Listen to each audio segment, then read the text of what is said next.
Que le nom de Jésus soit béni. Amen. Amen. Amen. Nous allons prendre notre Bible dans Luc, chapitre 5.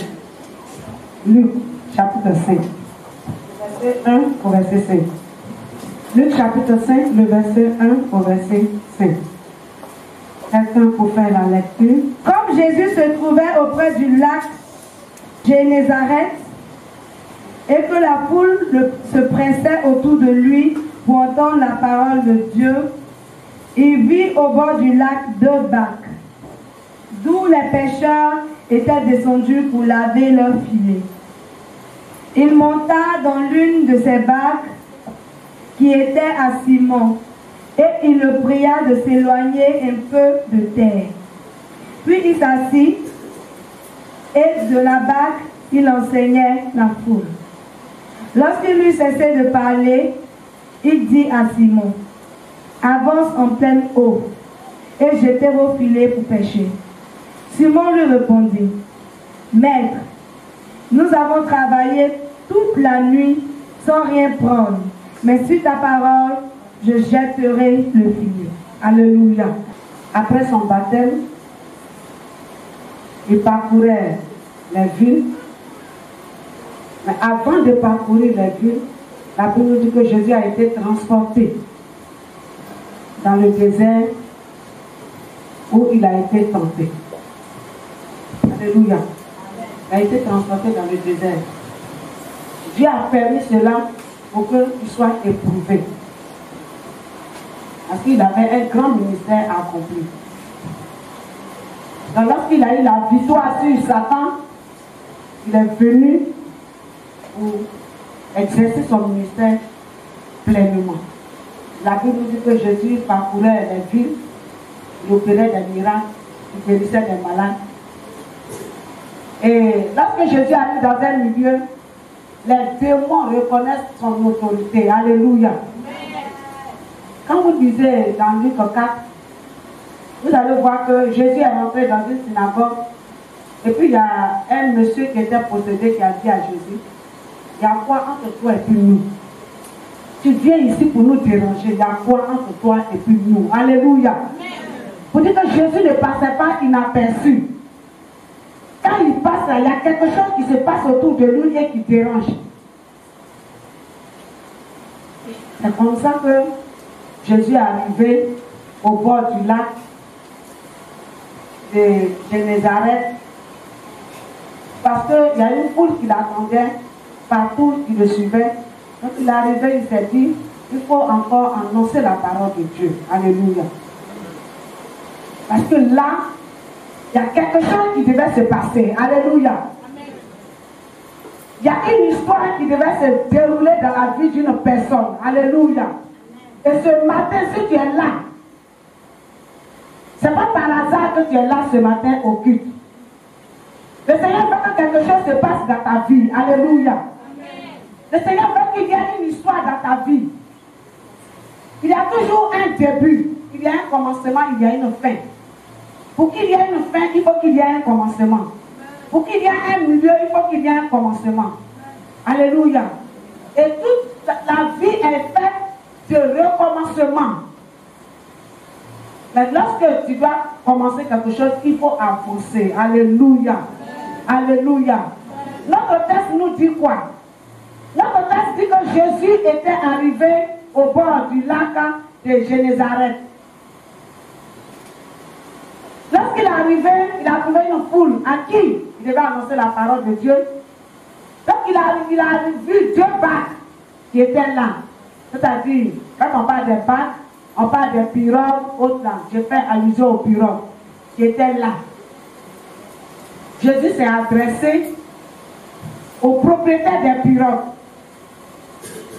Il a dit qu'il a trouvé les propriétaires des pirogues en train de laver leurs filets. Hein? Propriétaire des pirogues, vous lavez votre filet là, c'est pourquoi? Est-ce que c'est le moment de laver les filets? Mais pourquoi vous êtes en train de laver votre filet? Le filet sert à faire quoi? Alléluia. Le filet sert à faire quoi? Et puis vous êtes en train de laver les assis, vous êtes en train de laver les filets. Il n'y a rien dans votre bac. Il n'y a rien autour de vous. Vos paniers sont vides. Vous êtes en train de laver les filets. Pourquoi? Alléluia. Et Jésus leur a dit, si vous permettez, je vais utiliser votre bateau, votre bac. Je vais un peu pousser pour m'asseoir dedans et annoncer la parole de Dieu. Ils ont accepté. Jésus a poussé la barque dans l'eau à quelques mètres là. Il a commencé à annoncer la parole de Dieu. Mais puisque lui, il est omniscient, il sait toutes choses. Il savait que ces pécheurs-là, ils avaient un problème. Ils venaient de traverser une difficulté. Donc quand il a fini de prêcher, il s'est adressé à eux. Alléluia. Amen. Alléluia. Amen. Il leur a dit, il dit, il le monta au verset 3, il le monta dans l'une de ses barques qui était à Simon. Et il le pria de s'éloigner un peu de terre. Puis il s'assit et de la barque, il enseignait la foule. Lorsqu'il eut cessé, lorsque Jésus a fini de parler à la foule, il a dit à Simon, avance en pleine eau et jetez vos filets pour pêcher. Lorsque Jésus a fini de s'adresser à la foule, il va maintenant venir s'adresser au propriétaire d'un bac. Il dit, Simon, toi Simon là, toi et tes amis, avancez en pleine eau. Et puis votre filet que vous êtes en train de laver pour arranger là, jetez ça en pleine eau. Alléluia. Et ce matin, je suis venu te dire, reprends ton filet que tu as déposé. C'est le thème. Le filet que tu as déposé, tu es en train de laver pour arranger là. Il faut reprendre ça. Le temps n'est pas de déposer ton filet. Alléluia. Ce n'est pas le moment de déposer ton filet. Tu vas dire quelque chose à Jésus. Simon répondit, oui, maître, nous avons travaillé toute la nuit. Toute la nuit, on a travaillé. Toute la nuit, on a allé sur l'eau. Toute la nuit, on a cherché poisson. Toute la nuit, on a pêché. Mais on n'a rien trouvé. Alléluia. Alléluia. Amen. Toute la nuit. Cette parole-là, c'est une parole de quoi? De découragement. Je suis désespéré, maître. Tu me dis de reprendre le filet, de dire à mes amis, on va retourner. Mais nous, on ne peut plus. On est découragé. On va retourner où? On va aller où? Nous, on n'est pas parti. On est déjà allé là-bas et on n'a rien trouvé. On va aller où? Pourquoi tu nous dis de retourner? C'est en retournant qu'on va avoir quelque chose. Non, ce n'est pas la peine. Tel est tes raisonnements actuellement. Ce sont tes raisonnements actuellement. Seigneur, j'ai trop servi Dieu. Je suis resté dans la maison de Dieu jusqu'à je n'ai rien eu. Mon commerce ne marche même pas. Mes activités ne marchent pas. Je suis resté dans l'église, j'ai vieilli dans l'église, je continue de vieillir dans l'église. Je suis resté dans l'église, puis mon mari me persécute. Je suis resté dans l'église, puis je n'ai pas mangé, je ne mange pas. Mes enfants ne sont pas intelligents. Je n'ai même pas les moyens. Je suis resté dans l'église, puis ma famille est en train de mourir. Tout meurt autour de moi. Je suis dans l'église. Je prie Dieu, et puis il n'y a rien. Je préfère m'asseoir. Simon a rangé ses filets, il est en train de les laver pour les ranger. Tu ranges tes filets pourquoi? Demande à ton voisin, tu ranges tes filets pourquoi? Alléluia. Non, pas bien demander. Banayao, tu ranges tes filets là, c'est pourquoi? Alléluia. Tu es fatigué. Tu es fatigué de Jésus. Tu es fatigué de venir à l'église. Tu es fatigué de la vie. Tu es fatigué de la situation que tu traverses. Tu dis, mais pourquoi je dois me réveiller très tôt pour venir à l'église? Mais l'église, à venir à l'église, ça me sert quoi? Je suis venu à l'église depuis des années. Ça fait 10 ans, ça fait 20 ans que je viens à l'église. Je n'ai rien trouvé et je ne trouve rien. Pourquoi je vais venir à l'église? Ma Bible, là, je la range. Je garde ma Bible. C'est rempli de poussière, ça y est quelque part, dans ma valise. Là, quand je vais mourir, on saura que je suis chrétien, on va trouver la Bible dans ma valise.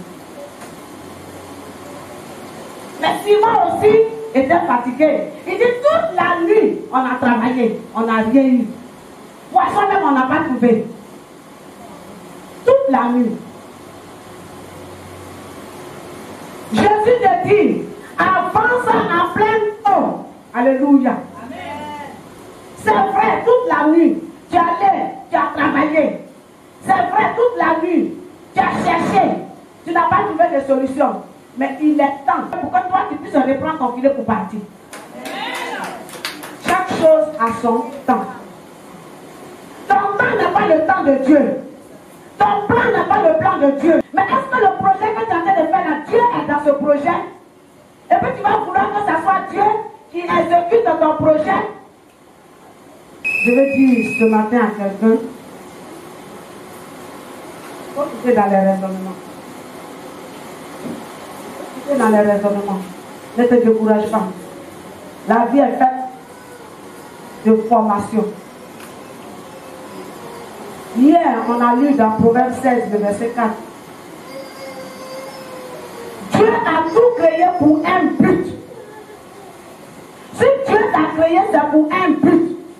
Mais pour que le but soit atteint, il faut que tu sois formé. Pour que le but soit atteint, il faut que tu saches que c'est Dieu qui t'a créé et que lorsque le but va être atteint, tu vas lui rendre la gloire. Moi a dit, toute la nuit nous avons travaillé. Mais nous avons travaillé toute la nuit sans rien prendre. Je suis allé, j'ai prêché la parole de Dieu dans ma famille. J'ai annoncé la parole de Dieu. Personne ne m'écoute, personne n'accepte de se donner à Jésus. Mais au moment où tu annonçais la parole de Dieu à tes parents, est-ce que c'était le temps de Dieu? Jette ton pain à la surface des eaux. On fait seulement annonce. Forcé. Quand tu vas annoncer là, il y a une graine qui va germer. Moi, j'ai été persécuté par ma famille. Persécution là, vous n'avez pas été persécuté. Alléluia. On vient de faire jeûne de 3 jours. On arrive à la maison. Nourriture que ma maman garde. Elle dit, bon voilà, nourriture, c'est pour les pasteurs. Ma soeur prend nourriture, la pierre renverse. Je ne dois pas donner au pasteur. Honte, c'est pour qui? C'est pour moi la honte. C'est moi qui devais recevoir les pasteurs. Le fait qu'on connaît Jésus et on héberge les pasteurs dans notre maison, notre aîné vient, il dit sortez de la maison. Maison là, c'est la cour de mon papa. Sortez, allez, sortez, sortez. En pleine année scolaire, je me retrouve seul. Mes parents s'en vont, moi je me retrouve dans la vie seul. Mais ça ne m'a pas empêché d'abandonner la main de Dieu. Ça ne m'a pas empêché de servir Dieu. Au contraire, c'est là que j'étais zélé pour l'œuvre de Dieu. La rentrée arrive, tu n'as pas quelqu'un, il n'y a pas papa. Va montrer que mon papa est mort. Ma maman fait quoi? Elle va vendre placali pour mettre l'enfant à l'école, l'enfant qui est arrivé au collège. Il n'y a pas quelqu'un pour acheter fourniture de l'école pour dire bleu blanc. Parce que c'est à ce sens qu'elle était connue, c'est là-bas ses affaires marchaient. Elle se déplaçait bien à Gagnoël à quoi. J'ai toujours pris mon filet et j'ai avancé avec le Seigneur. J'ai annoncé la parole de Dieu. À mon frère qui me persécute, j'annonce la parole de Dieu à ses enfants. Ma famille, je leur ai montré que je suis enfant de Dieu, je demeure enfant de Dieu. Aujourd'hui, je bénis le nom du Seigneur parce que eux tous sont des serviteurs de Dieu. Ils sont tous des pasteurs. Et les filles sont mariées à des pasteurs. C'est une bénédiction. Chaque quand l'année arrive, cette année, quand décembre arrive, il y a un là, il vient. Maman, je suis venue pour que tu puisses me bénir.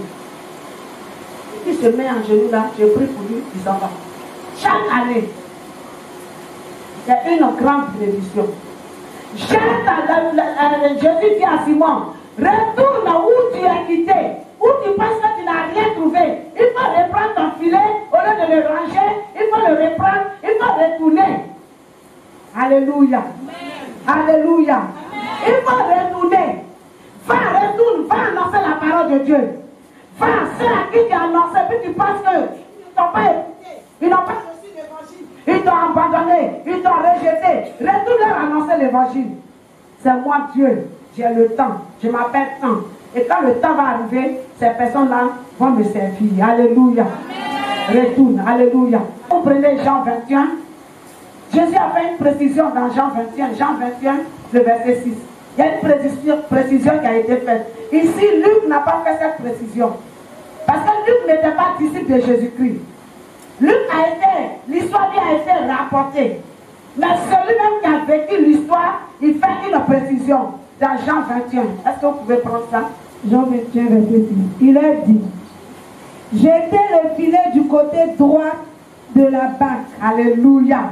Et vous trouverez. Il le jetait donc. Et il ne pouvait plus le retirer à cause de la grande quantité de poissons. Lorsqu'ils sont allés pêcher où? Tu peux te mettre au bord de l'eau, la pluie lancer ton hameçon à côté. C'est pas ça. C'est où ton bras, où ton hameçon arrive à celle-là, ça attrape le poisson. Mais le poisson, les poissons qui viennent au bord là, est-ce que ce sont les mêmes poissons qui sont au fond? Hein? Au bord, tu vas trouver les petits poissons. Mais si tu veux trouver les gros poissons, il faut aller en profondeur. Vous avez une fois vu les bateaux qui viennent pêcher, les bateaux de pêche, est-ce qu'ils viennent au bord de l'eau? Les bateaux de pêche sont au fond. Ils vont en profondeur. Et c'est là-bas se trouvent les requins. C'est là-bas se trouvent les vrais. C'est là-bas se trouvent les gros poissons. C'est là-bas se trouvent les sans-pattes. C'est là-bas se trouvent les bons brochets, les gros brochets. Jésus dit à Simon-Pierre, il dit, va en profondeur. Cherche à découvrir la grandeur de ton Dieu. Enfant de Dieu ce matin. Ne sois pas chrétien superficiel. Chrétien de dimanche seulement. Ne sois pas un chrétien présenté. Cherche à rentrer en profondeur avec Dieu. Cherche à découvrir les richesses qui se trouvent dans ton Dieu. Dans cela que tu seras béni. Aujourd'hui, les chrétiens que nous sommes des chrétiens présentés. Voilà pourquoi vous faites des choses pour un petit quelque chose là. Moi je m'en vais. Moi je quitte l'église. Moi je suis fatigué. Moi je n'ai jamais abandonné la grâce de Dieu. Je n'ai jamais abandonné la maison de Dieu. Parce que ma foi a été enracinée en Jésus. Je sais qui est Jésus. Donc quelqu'un ne peut pas m'enlever dans la main de mon Dieu. Est-ce que tu me comprends ce matin? Amen. Va en profondeur. Il dit avance en eau profonde. Avance avec Jésus. Prends ta Bible. Il faut lire. Il faut méditer. Le Seigneur va se révéler à toi. On n'a pas besoin de venir te parler avant de recevoir la révélation de Dieu. Va en eau profonde. Et arrivé à l'eau profonde, il dit à Simon, jetez votre filet du côté gauche. C'est ça? Non, j'arrive. Je suis vraiment. Je suis.